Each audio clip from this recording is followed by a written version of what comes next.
Tiembera ojikoye nange njikoye bamwese Precious Sylvia ngana litueleza olwembolo. Yes mwana mwembi wawa no though she's not around.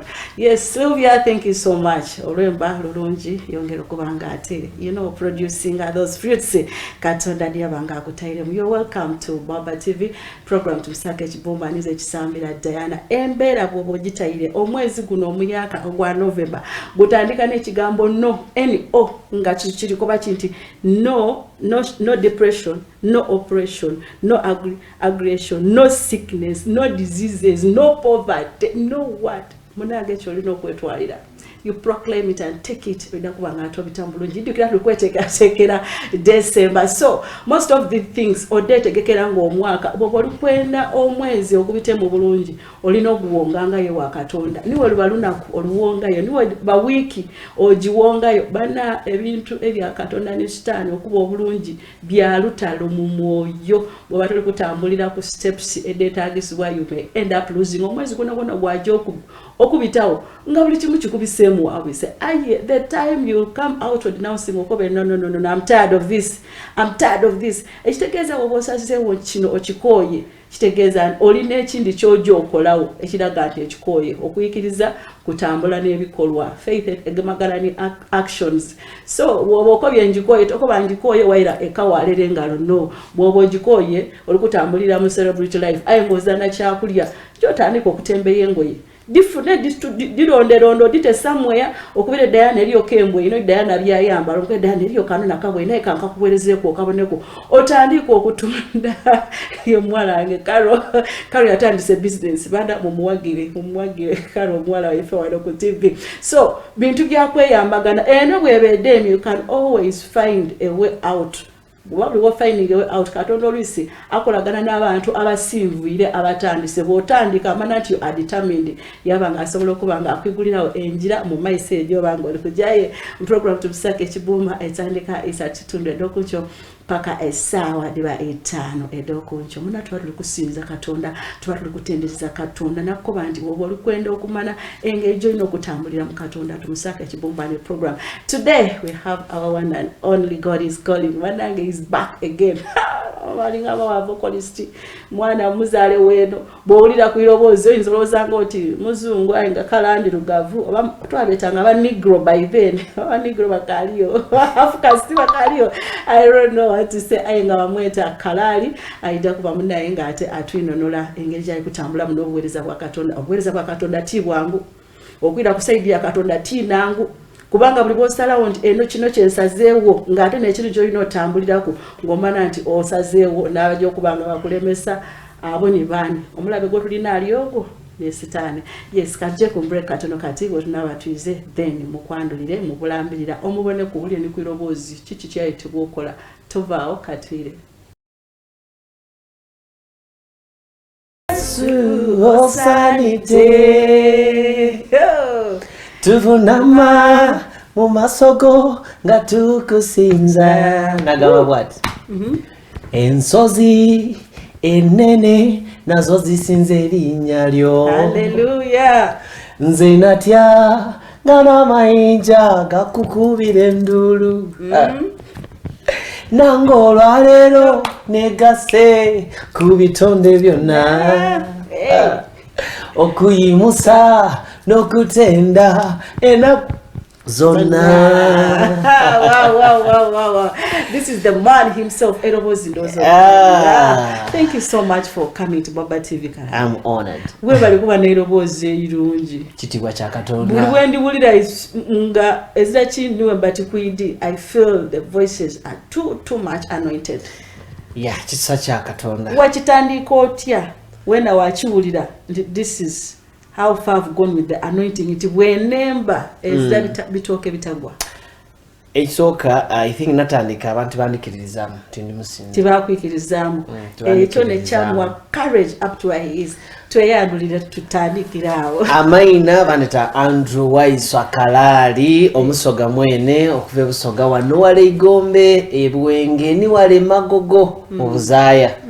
nsanga eri basoga banange abali mu Busoga, abali mu Buganda, abali mu Nsida wabweru, abali mu Africa, Asia, Europe nga muli tubona ndi musagamba okuba wano leero. Tuize mwino amani kubanga when was the last time we had you here twali kuniwe part 1 but twafuna kimala twasala twakobandika tukwize era ne yanziza wabale kuyita so tukobere ibanga lino lyona kikyobayire kumukuweereza Katonda. Ya ibanga lino okufa twali wano covid yaidao ya tutawanyamu ayera still nalindikola not forming a band but just a worship at his footstool band. Okay. Tukola basically tukola live worship experiences to moving region per region. Mulini bani nina like you have other people. I have a band ngabweri band mulimu abasinza abandi though I've been able to work with a few other abali individual ainga tukola tutyo nga mubo mulimu I've worked with Julian Naki. We have taken long. We are going to host you again. Yes. Yeah. Julian Naki twasinza naye. That's a great worshiper. Twaba ni I've worked with Kwezi Godfrey. Okay. Nkoze kuni Rachel Namubiru. Bantu bane so bebere. Nga tuli tujanga tusinza around the country. So tutambula churches by churches with the band. Twaba ni worship experiences, worship nights. So band miaka kino kisinze ibanga ineliweze tubayire tuli kuzimba team and the band has grown at least. Church wange mwidayoli. Kastotweta. Wanibuza church chi. Wanga church dedi na do niweze. Kastotweta. Yes. Tuli open tudakwida. How do you survive in it? Baba becha, baba hiring or you just go by your own? How do you survive with that band? Because it's a team and it composed of very many people. Ababanga bali kolachi muligamagana okubanga mukitukiriza. Remember we were in COVID and right now things are not yet even still well. Tulikusubira like asala mulina lya Yesu kideme kuba tulikusubira lockdown in time because different districts places that have lockdown okusiza ku bulwaire obuliwo bwa Ebola. By the way, take care of yourselves, take care of everyone you have. Kuboyinze obutafa kwono omukozi yajambo tale yaje yagula nga tali kwefa ku yakuletera COVID waka, so we should style up. First of all nenda kwebaza bona je tubaire nga tujja twakola worship experiences dino abasumba babaire so cooperative. Okay. Though tubaitwata of format to avoid the costs, at least it's a 50-50 sharing. Okay. Nja kwesanga church tubakoba nti we mulina lights, mulina cameras, mulina everything. Waba lina ebyo they will come with the band and every other part. Okay. So to sharing this, that's cost sharing. Yes. Ka extra input keba time some churches ili abakoba you guys have done a good job by supporting the team. Yes. It is okay. But for now we've put it at free. You've put it at free. Yeah. I'm also inviting you. But to me, there is no 50-50 to share. This is the Uganda of Jedlu Kubanga Tambulina Mubele. Yes.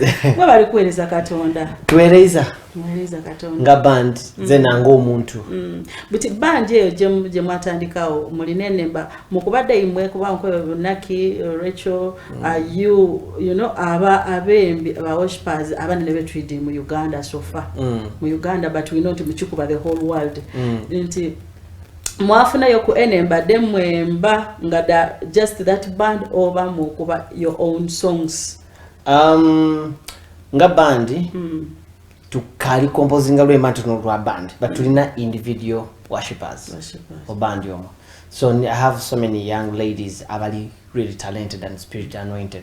I'm waiting for that. Muliba wandisi mwena mwena. Everyone yewandikire nemba and your songs are very great. Yes, so tulikuandika bona balijja kuvayo nakoze nakola collab with Julian Naki. Okay. Twakolimba Great Is Our God. Olunonye, it's a strong worship song. Great is our God and great is your name, creation's bow. Great is our God, God is great is our God. Great is your name, creation's bow. Great is our God. Wow. Olembanga wakweta kwemulungula the way the song sounds sweet. Yes. Kuzira bigoma, kuzira ki webaza Katonda yakweroboze. Amina. So who was behind those great songs dolina? Mutandikwa one the others eri ababaawo nga kwegamba ye ajanga ayegera ku bantu mwaba mu muntu nga yachi professionalizing yakuba no I should go for classes, I should go for a training. Iwe nze ogakungani otya? Nze ng'omuntu nalina kyenenda. Secondly eri abasaadda ba inspiringa bembwenenga bakola okwemba kuno ate bayemba enemba for so many years. Okay, who are those guys? Era nga mbegomba ojja kuyita omusaadda nga Don Mowen. Wow. Akuze buti ali mu akayirika gira emyaka mingi. Eri omusaadda bamweta Alvin Slaughter. Waliwo abasaadda bangi. Kunemba da Don Mowen dwasinga ino okwendeda ku inspiring by that God time. will make a way where seems to be no way. He walks the way we cannot see. He'll make a way for me. He'll be my God. Kati. Wow, I just love that song. Yeah, so omusaadda oyo. And he has great voices. Yeah, so when you listen to him, engeri gy'awandikamu ebigambo, choice of words, ng'obona nga awandika ekigambo nga kigumu. Kati nakuba nti nenda kubanga bo. Yes. Natandika okwebona nti mu myaka nga 5 okuva kati. Nenda basigale nga bakandeta ku katuuti across the world. Yes, that no byakwe kwemba bya just bifedingira we look nga bakasigala where to be seen of all. Exactly. Ku myaka egyo nga zena nkasobola okikola. Kati okusigala ng'okakola ekyo olina okola ekintu nga kyandawulo. Ekyo kati olina kulingira nti nenda akola hit. Olina kulingira akola quality. Quality, yes.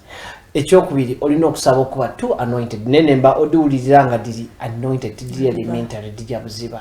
Kati olina okunonya Katonda.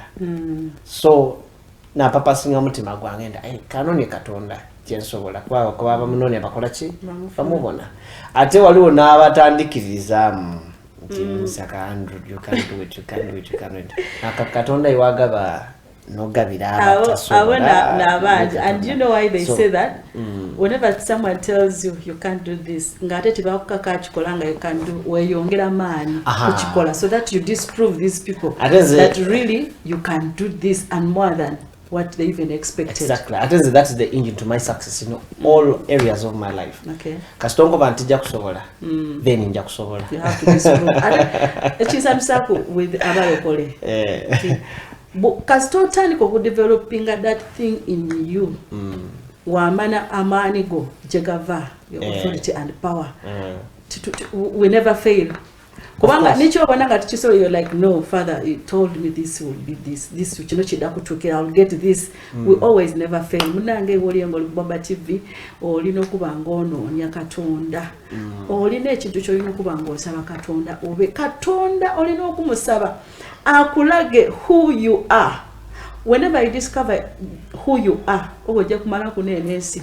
Kubanga ni stand bino byatusumbwa bino, you know, he knows to use fear. Fear comes because you don't know who you are, what you can do. Obusobozi bwolina. Ate kyo nekinze n'otulemesa. Yes. Because otandika okwebonamu ebituli. Webona nga tosobola. Webona weiza inuma. Yes.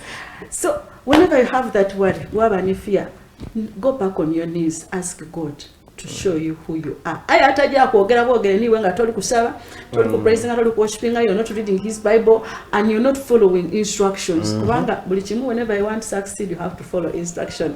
So mwami Kalali mubero today ndikwenda tukobera how many songs do you have all together? Ninenemba munana. You have 8. Ediri out. Okay. Ninenemba edindi itano. Edikali closed. Okay. Got it ready. So there is this latest Deep in the Deepest. Deep in the Deepest. Yes. So can Rusambe Mwao to jam break. I wanna go deep in the deepest. I wanna sink down in the river, feeling the sound of many voices. That's all I want. I wanna go deep in the deepest. I wanna sing down in the river, feeling the sound of many voices. That's all I want. Wow.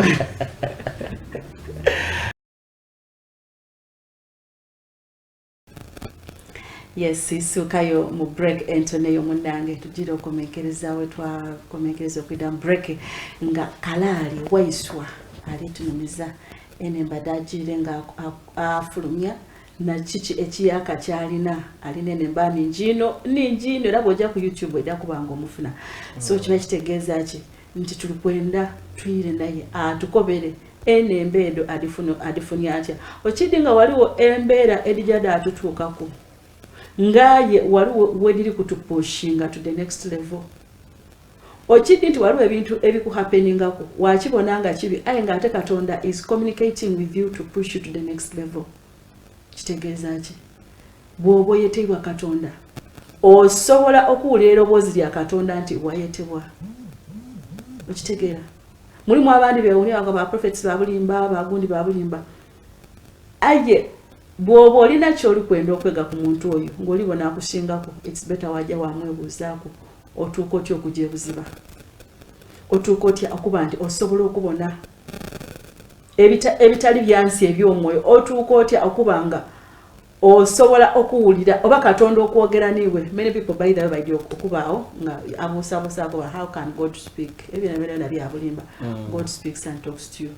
Kalali tuize kwiwe enemba dino odifunye otya okuba nga owoleza Katonda. I want to go to the deepest what? To the deepest, deep in the deepest. Deep in the deepest. Yes. Kati nze buli lwemba lw'enemba neeyembera. Okay. Buli lwemba lw'empandise lwonna luna connection ku bulamu obwange. So what connection? How did you derive to this one? Deep in the deepest. Yes. Ka deep in the deepest nali ntendwike. So Katonda yampa vision. A vision okwolesebwa. So yantwala wansi mu nnanda in a river. Kati munda omwo naayagana ya abantu abali kusinza. Wow. So abantu bali kusinza nga amaloboozi malungi, you are holy, you are worthy, you're so beautiful. The sound was that melodious kind of worship. It was so beautiful. Kati bwe ntuukayo nanumirwa ino. I loved it. Abandi bate bafira mu birooto nawuliranga ndi kwenda ino okubaayo. Yes. But in that process ngenda okwenda naira engulu. So I hit myself nekuba ino nakuba Katonda. The other places. Nenda kuba wale, I want to be deep in the deepest. Then Katonda yandaga. Then the interpretation of the whole vision came through. Yakoba water river. It was the Holy Spirit. Okay. Igniting yourself deep no kujja buziba mu kusinza Katonda. So which means the more you go deeper, the more you will enjoy. That's why kulembolo mulimu patika. The more I know you, is the more I wanna know you, God. The more I know you, is the more I wanna know you, God. The more I carry your spirit, is the more I wanna be anointed. Ekitegeeza nti kyokoma nga Katonda agezaako okusomera nti nongera okunoonya. Bw'onoononya n'oyeyongera ojja kubifuna bino. So my heart urges to go deep in knowing him, which should be everyone's prayer. Tulina okuba ni aje yemutegeera okumusinza, okweyongera okugyebuziba kumukutegeera Katonda ono. So olw'emma ntubendufuna. Ate yatukoba nti bwe tunaamunoonya tudda kumubona. Toli kujja kumufuna nga toli kumunoonya. Kitegeeza nti tomwenda. Bw'ona omwenda ojja kwongerako ebikolwa. Bwe nakobye nti okwikiriza kujja naki nabikola. Bw'ona omwenda wamunoonya ojja kumufuna. Nti bw'oba omufunye titudde Bayibuli abeebuuza bakoba nti aye abalokole babitambizo birala nefe. Wazira ndawulo. Mala gesigalira eno nekubira ekicuba kyange neibira nakola kinaba my dear.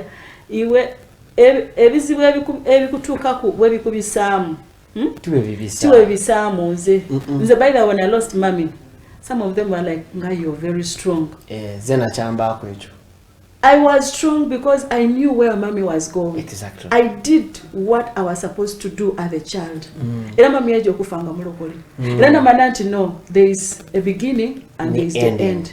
Ate era tutakunsi nalina ensonga lwaki. And by the way, when you ask bwobuuza Katonda mu mbeera gy'olimu akuyiramu. When I asked him, he told me, mommy is tired. Let her rest. Let her rest. And for God's sake, 75. Don't gundi that is the time. So kitegeeza try to look for God more and more. By the way, yogera ku n'abaweereza bannayimwe abandi, they think they just sing from here. Tibenda akola kibetaagisaako as them ng'omulimu gw'abakuwaire, because you have to fulfill that. Nze ndikwenda kwogera basically kansoke n'abembi kubanga ni field gye ndimu basobola okuntegeera bulungi. Abembi abali mu Uganda bwe tutakyuse attitude towards gospel music, yes, tujja kuzikirira. Kubanga abasinga bulina kino nekibakulembeza buli lwani ku lwembe kisooka okuba kugonga bo you want writing a hit. Ekyokubiri, you want to compete Nancy.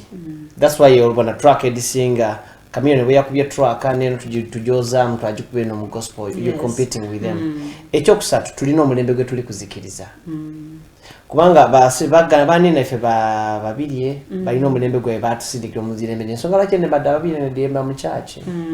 Balina omulembe gwe bagusitula bagutambuliramu. Kati guno omulembe guno bwe tutazuula ekitufu tuli kuzikiriza, tuli kwezikiriza wekayo lizikiriza n'abaana bo kubanga abaana bo bajja kuwuliriza ibwe byemukoze.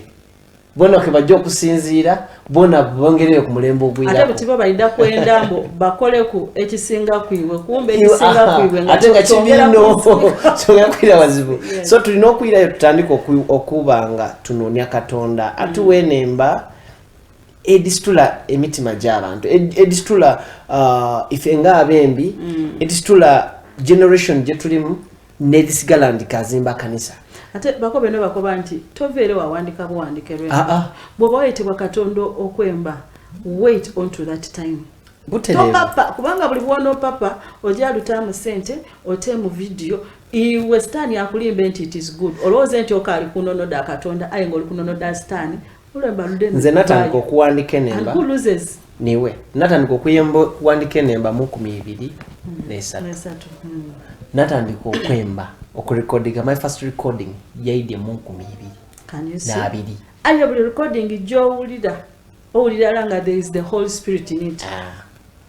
Ainga nawandika ira awonga nawandika nempandikire bangi but naturally banga nga buli lwempulira mbonanga ambulamu. Singa omwembi towuliranga olemba lwoyembye tirukukolera mu matugo. Yes, it will not. Buli lwowuliranga tirusobola kola ku impact luleke. Yes. Luo bwiro obumala nzire nene malwentwalo mwaka. Toleka kyarigeza put it aside. Put it aside. It's time Katonda natuke kisera ya ku revealing what to with it. Deep in the deepest naluwandika mu mwezi gwa kusatu. Imagine singoli yaluwandika mwezi gwa kusatu ogwokuna yalukolera studio yalukolera video, it would be already out. Exactly. Waliwe nembadde nawandika 3 years ago. Ainga nibwe ndira kati buli nsoma chorus mbonanga lubulamu naso kanaliza kumbali. Paka nga Katonda ampaire ebigambo mwene ebitufu. Waliwo olwemba lwe nawandika lebeta my God you everything. We give you praise. Bwe nali ndufuna nga ndi kunoni. Kyantwalira okubanga ate ndi kunoni okufuna parts. Ediri walumalayo.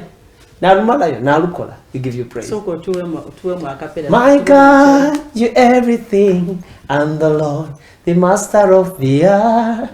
You everything, Father Adonai. We give you all the praise. You are the God of the land, God of the sea. You reign above the blue skies and control beneath the earth. Your hand is so long to touch every need. You everything to me. You deserve all the praise. Kubanga nalutegera embera yantuka ku ngandi muno ntyande okutegeera. Aba yatuli tapping on the anointing on the plane. Yes. So let's take enough time to enemba dino to difumbe. Aha, nekigambe kitufu. Tufumbe tuyise tutaleta merenge ekonye. wabuli rolete emerenge ekonye n'abagirya tibagirya akwa dinembo olinga nguba emeto dirya teya omukale byafaduzi edi tifiranga ku muntu like mommy and daddy, my sisters and brothers. She was the first one. Now there are things which happen to us. Utufunga biri kuta mukuchi mukwegeresebwa. You're talking of cooking food and it's not ready, but one of my sister yafumba emboli. Kumuliro nga this is reality, tichiro toti nti kola this is reality. Yafumba emboli dademo kuya yadibako. So iwe bwobanga oliye yongo toli kwenda kufumba chofumba kyaya bona kivaku n'abandi tibajja tijira kubanga Katonda yebye byafumba bikola ki biya bati kiyire kiba kitegeeza nti deriving from exactly kintuufu kuba buti abandi tujja twawulira endowooza twalowooza nti Katonda n'ayogere ate sitandi n'asobola okwogera oti ni Katonda butereva ate erobozi libanga eri awakanti bayibi but I think devil's voice nesinga nokuba sweet. Yeah, exactly. It's what waba lino kubaka amanga ali kusenda senda. Ayi Katonda yeye yogerera mpola ya kirekawo. It's upon you. Katonda yakobati ekyo kireke. Yes. A voice like that. Oba kichecho why? Kubanga yali mu lwa command. At the devil ali convincing. Yes. Butimpegano olowooza track eno gyokubi. Ona agikuba ani kamenya agikubi. Baidaji kuba ku radio, baidaji kuba ku TV. Ate bona baida kubona nga neri tambule neri traininga nino kidata kino kyobokole. Waba ngo wera kumaze. Nga kumaze. Aba kumaje. Nga kumaje. Wow, Kala, this is so beautiful. So tukobere music oyo watu akomekeza ngo kobye olinene mba munana. Nene mba munana. Wakati kubula kusofa how many 3? Nene mba munana. Yes was sunny day. It was deep in the deepest. Yes. Waliwo great is our God. Tulina Holy Spirit my all in all. Collaborate kolani Hindu Asha. Yes. Nina Dala Yegwe.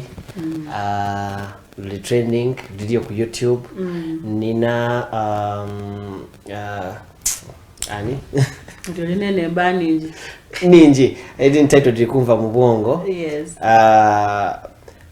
But there is this one which I don't really want to forget. Abantu balwenda noliyo ku YouTube yeyo balweta you made it. Lona Leo great is a God with him Julian Naki. There's so many hidden titles in there. Omuntu bwabali kunolya ku social media kubagana wana. Social media handles that ndiku kona. YouTube Andrew Waiswa. By then by Andrew W. Carl. Erina lyange lya Kalali lyabuli. Andrew Waiswa Kalali. I love that song. Yes. Andrew Waiswa Kalali. Love that name. YouTube Facebook page. Jaku Andrew W. Carl. Andrew W. Carl Facebook page. TikTok Andrew Waiswa. Ngoyo ge TikTok otwelingirira. Atulachi twelingirira. Twajiro ko yagana mufena. Owaye buli mucho nako babbe. Kambeyo. Wona olino wereza. Olino bayo. Mubaka. Olino tambula ni generation. Jo nderi abasumba abandi bendagana ko anti muna upgrade. You don't olino tambula no mulembe. Wota tiko banti otambula no mulembe kwononeka. Aye you upgrade ku choli ku waletwa ulizanga di radio donga tuli ku Facebook ku TikTok ku WhatsApp tuli ku just upgrade abasingo bungi buti sawa eno eyo chena zwire abasumba ababulira obulungi oidi mulimu omuntu okubulira nga ekigambo nekyo bwokiwulira uliranga kirimo omuzindo bona baliyo obagana baliyo ate you can listen to that message at any one time obasawa imeka ostrike oizengulu endolo dibuze oje wawulira ekigambo ekyo ntoida kulinda ate kabiri nje nte ku TV ate nkolechi so let's all upgrade twajira ko yagana gazena ninge TikTok byenda likwati zena nangira era bana mungoberere wayino ndole kubagobereze naba Andrew Waiswa TikTok jayo o liking o subscribe otani ko kungoberera. Then Instagram Andrew Waiswa. Then eriwe sigere Twitter Andrew Waiswa Kalali okay forum dona really solo kumfuna mujeyo you can like YouTube you can subscribe you can comment bana buntu bubanga butono abensi ojja wayagana nga walina like siningi walina comment siningi eriyo akabe katero okutambula nkoba nti bw'oba oyidinga oli mulokole nga waikiriza Katonda ng'omuzira mu nsoni buli bw'oba na postinga ya mulokole buli bw'oba neekiriza Katonda likinga subscribing koloti bana muje all social media handles edakalali zene dange dona Twitter Facebook TikTok ndiyo ngati Samira Diana most of the things simbitayo go and follow us banange why not that is how you're supporting us muntu wagire bwe munatututubya yes nense idatu stola obuwangu still wife kalali tulikuwa banawa from now to 5 years time mubuwereza bwa Katonda. Okay, natandika emyaka 5 ebiri inuma era ekibuzo ekyo bakimbuuza lunaku sooka ofuna interview n'abakoba nti nina first work plan yange ejja mu myaka 5 mu myaka 2 kintu kyokozeemu twakatambula emyaka 2 emyaka 3 egiri kwida ndina okuba nga mpenetrate nze ku African level. Wow, that's great. Kinuma ino may God grant it era nkisaba kinuma ino okuba nti bas bani na ifene baganda baifa kuva mu Nigeria South Africa kuva mu America tubeta ni wano twabakolera concerts baida wano mu Uganda aye kizibu ino is it who Ada is the Ada alikwida Travis Green yena alikwida aye mbu kizibu ino not in a bad faith Pastor Bugembe okuje Nigeria bamukolera concert it is hard era bwanaja mu America ajja kwa Ugandan community boston abana Uganda baida omuchacha asabe aireyo yes I've seen it nchinu maino okuba nti ene mbadire didi daba mu church ku Sunday tusinza ayengede efetira disinzayo ate ngekyo kiboneka kitandikira ku ife bene here from here obona nga oli mu church waliwo nene mbadde debaletanga dabembi bawano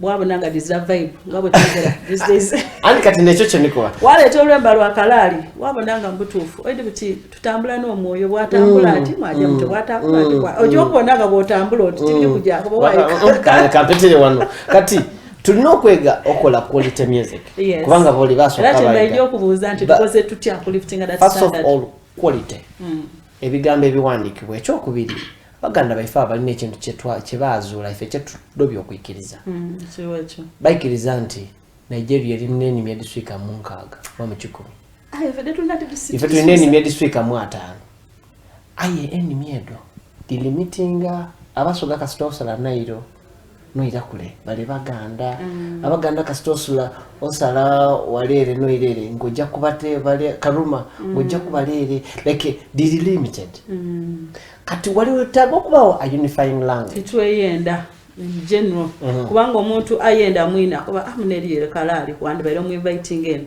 but me what I thank God with Baba TV tukubene edaba soga twakubedda abaganda twakubedda abananko twakubedda abana but at times kibakizibu okuwulira nga bali ku kati owegulu aye kizibu ino owegulu ngali mu church okutegeera baba tumusake musembe bigamba batabitegera kati Uganda oba East Africa no Africa oli nyolo tugaista luzungu ojja kwesanga nga muwalawo ni batabane bwembe waka ogera luzungu but what if we introduce eriyo videos ezisinga obungi bitide tubona debatandise okola bemba mu lulimi lwaiwe bamala ba interpreting wano mu luzungu omuntu yafuna vibe yafuna meaning y'olwembolo ekyo kirungi kirungi ino kubanga otegera kyerutegeeza but tukirize tulobe Nigeria has taken over why Bachizuland the only language that unites Africa is English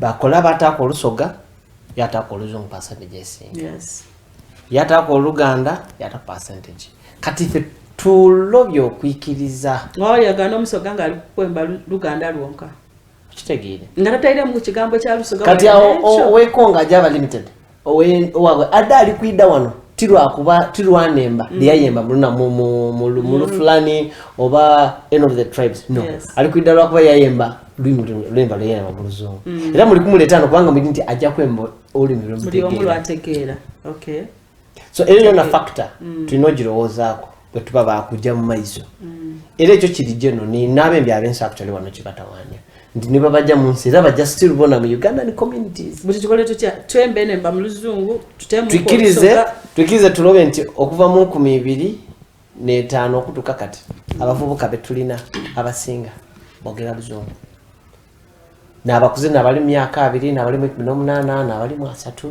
n'abali kwidaawo n'ensonga lwaki ngibona nti abangi n'abasomi exactly bolingira ku mulembe gulo ogw'einuma era n'ensonga lwaki omwana ajja okulaati nga bali how are you hi daddy hi Kalali hi this era bwajja ku YouTube I understand bwajja ku YouTube kijja kuba kizibu ino okunoonya olwemba lw'Oluganda ajja noonya lwa luzungu kikole waka practical otewa isimu mwala wonga ali awo utize nekitegeza nakyuse tumusaake let's start speaking English so that people ife tumusaake odi lwaki lino osigalawo kubanga eyo yasalawo yaife basoga era ife abasoga twenumirizamu ekyo amina mbejasala eddiro mukama wange munange kino kyaife bembi bampulire kupaka ndikuliye era tukirowoozeeku tutandika okwikiriza change oidi olwawo ku accepting a change eidate eidanga obwide bukubiseeko the more you accept the more you move forward easily so tulina embracing ekyo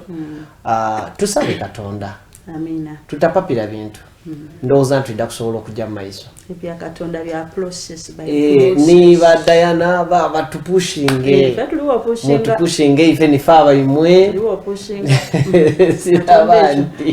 buli omu muweereza webeyo wayemba n'abandi kuweereza wano wabayo muweereza omukyaki yabayo aba mukatale nga ye ate akuwabute bwa radio abandi babona obona form of obuweereza eri abana edduuka yata ku TV yata ku Baba TV nga kuli ku tumusaake wena oba we waireyo kuiduke oba toli kubona we kandi others so we are in this together let's work as a team for the betterment of obuweereza bwa Katonda ne kingdom ye Kalali anange tulinganga bakatandika producer obyo wali yeno kidinga bali kunumiro yasoka yerabira nesawa Shadrach, I love you so much. May God bless you. So tukobere ko ebigambo ebisembayo ebisembayo nenda soka kwebaza abawagizi bange mwena tuliwo I'm one of them number one fan ne bazaino kubanga following really I'm so grateful across the world ababa onto my live worship experiences de manado on Facebook on YouTube and nenda abebaza mwebale live worship experience tibayo when then do every after 2 months. Okay. Money live worship. So what you ku YouTube, to subscribing to liking, you can always get notification. You can get notification the time. And I have a lot. Go to my YouTube channel. Okay. There is a lot of worship moments. Okay. Era twenda kwedusa. Nenda basaba ulemba luno deep in the deepest mulwende. Mulusinze makanisa gaimwe, ulembe maka gaimwe, mulwedi kurabina TV abaina motoka. Let be a ringtone to your ears. Buli kunchongoka ali kusa kuja waka. Uliriza. God, I want to be deep in the deepest. Sibula bali kuona Baba TV. Tumale tuveo nga tukwemba deep in the deepest. Kale banange nenda basibula dana we bali kunchaza. Mikwano jange mwena abali eyo mbenda inot munu gwankoko era muri mfira mu chifu oti nijirwanga da. Mwe bali kunenda muje subscribing. Yes. Idinda busoga I'm planning something for us. We are eagerly waiting. Nija kwide busoga tusinzeko. Sooner than later. Abe Kampala Nansana this Sunday. This card on 20th. Abe Nansana Ganda I'm coming for worship experience. So mbasubira tubeyo tusinze Katonda. Yes, program tumusake kibumbe kaje mu maiso. Katuleka tusibule ono then tuje mu maiso. Ayinkobe tusibule n'olwemba. I wanna go deep in the deepest. I wanna sink down in the river, feeling the sound of many voices. That's all I want. I wanna go deep in the deepest. I wanna sing down in the river, feeling the sound of many voices. That's all I want.